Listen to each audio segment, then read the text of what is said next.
Y Venezuela rechazó una vez más el bloqueo económico que por más de 50 años ha mantenido el gobierno norteamericano contra la República de Cuba.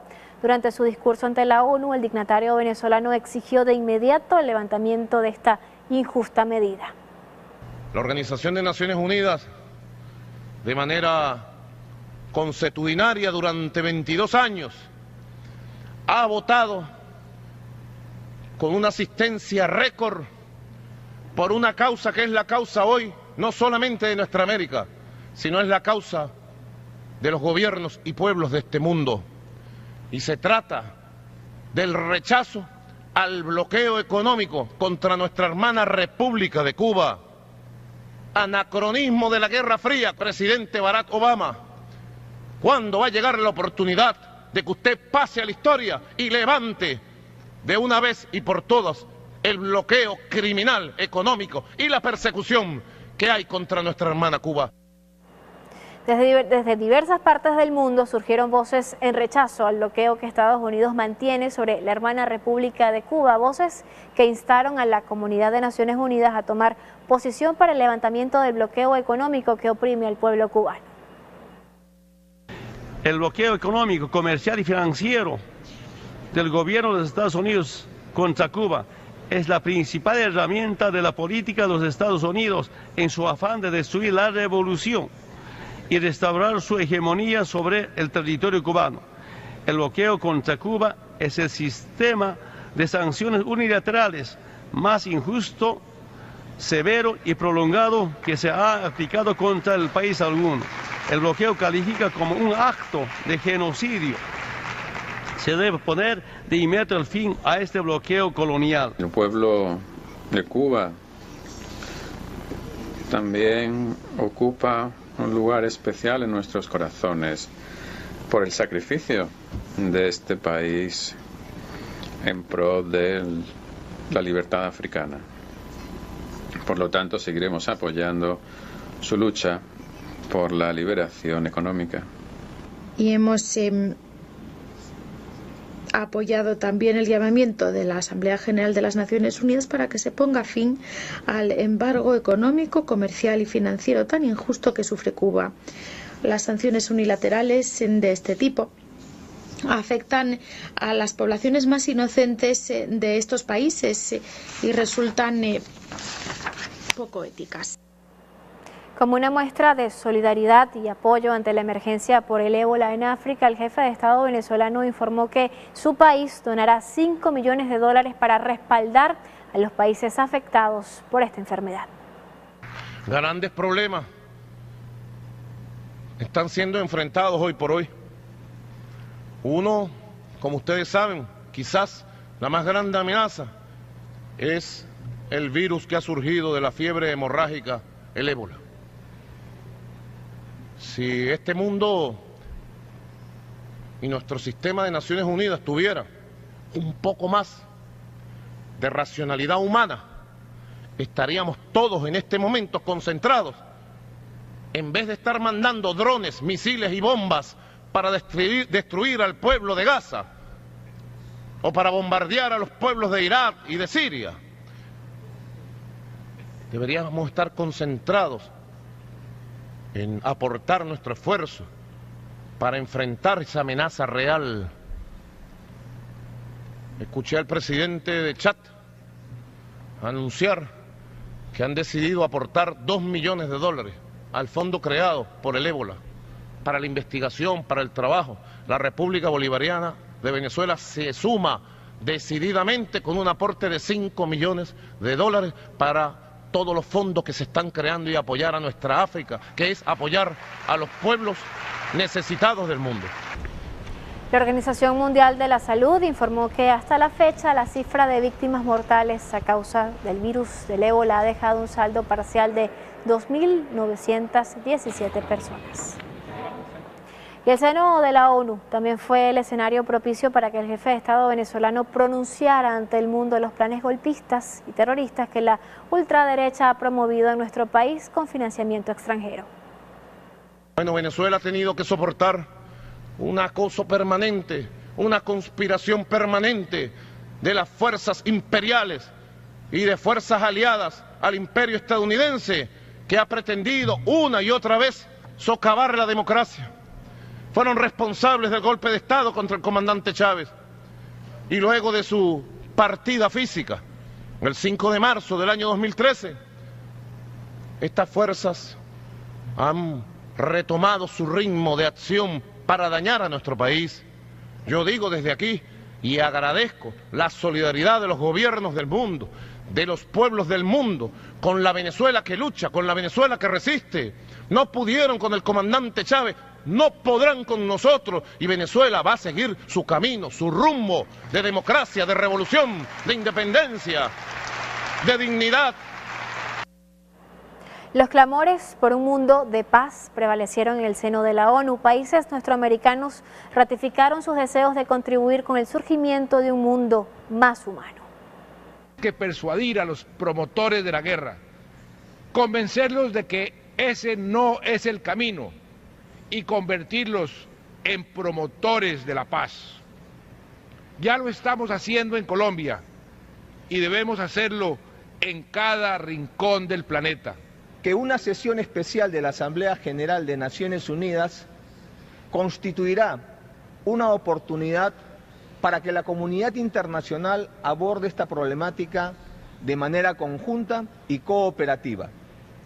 El alcance de esta amenaza es sin duda global y las respuestas de nuestra parte deben abarcar esta dimensión.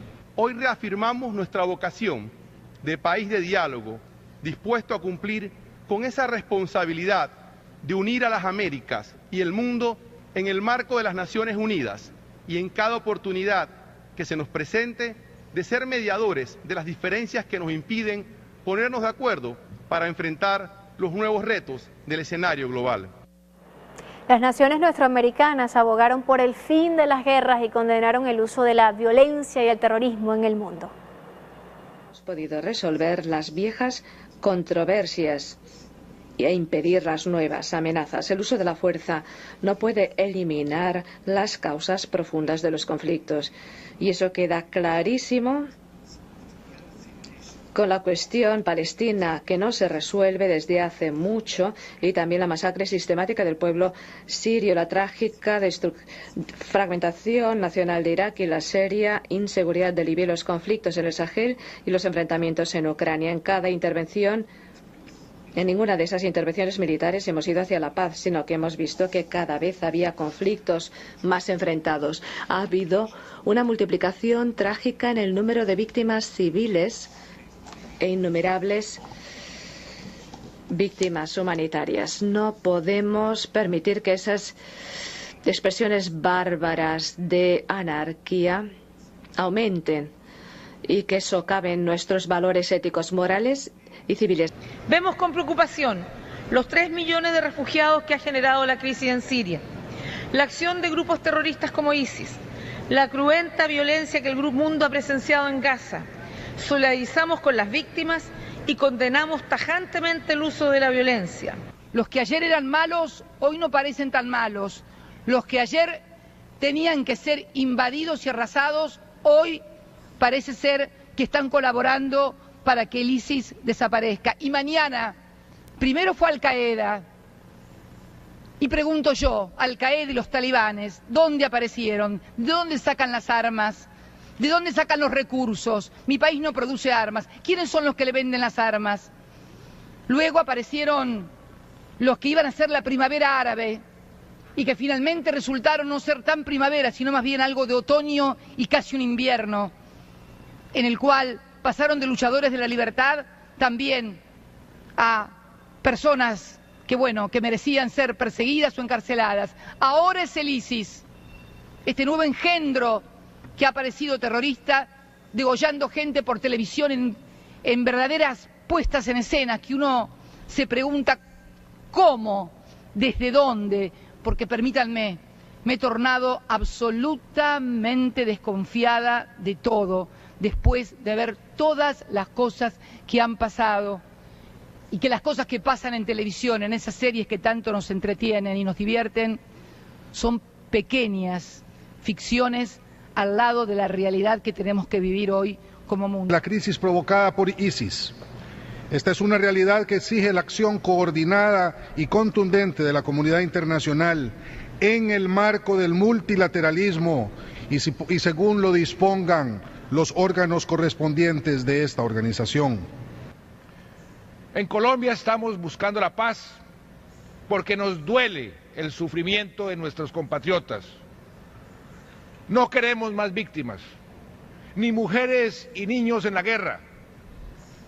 Por eso entendemos el dolor y expresamos nuestra solidaridad con tantos pueblos que hoy sufren la guerra, que sufren atrocidades sin nombre, ante la impotencia, hay que decirlo, de la comunidad internacional.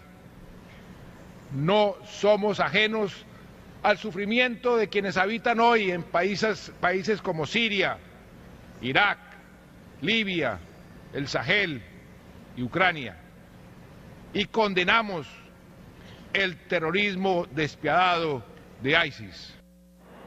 Por su parte, el líder cubano Fidel Castro escribió un artículo titulado "La merecida felicitación a Maduro", en la que destaca las intervenciones del mandatario venezolano ante esta Asamblea General de Naciones Unidas.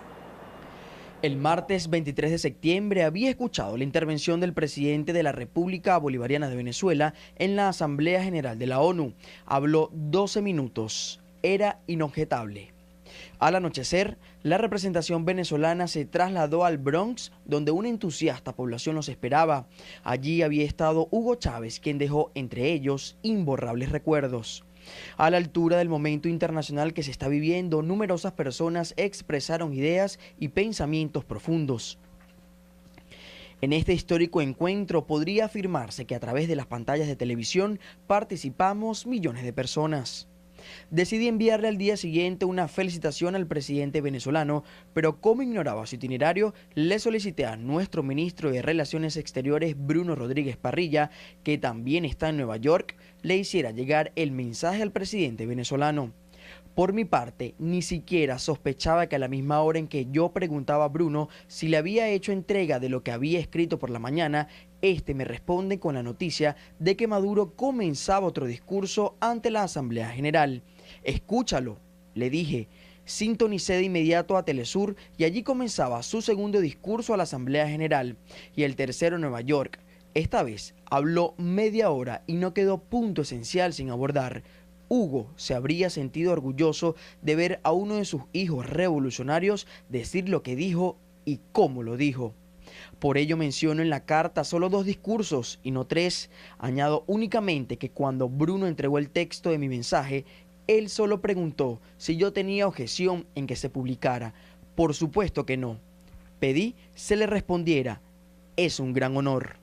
Fidel Castro Ruz, septiembre 25 de 2014, 11:15 de la mañana. Y tal como lo reseña en su artículo el comandante Fidel Castro, un punto importante en la agenda del presidente de la República, Nicolás Maduro, en Nueva York, fue el encuentro que sostuvo con movimientos sociales de la comunidad del Bronx, bajo la consigna "Un presidente del pueblo". Desde la comunidad del Bronx en Nueva York, el presidente de la República, Nicolás Maduro, en compañía de la primera combatiente Cilia Flores, fue recibido por movimientos sociales y progresistas de Estados Unidos.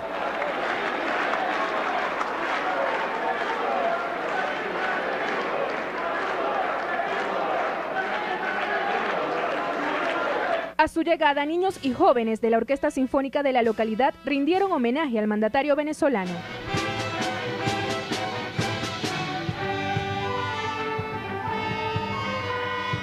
Iniciada la actividad, voceros de los movimientos sociales reconocieron el impacto de las políticas sociales implementadas en Venezuela por el gigante de América, Hugo Chávez. Nosotros en el movimiento laboral tratamos de continuar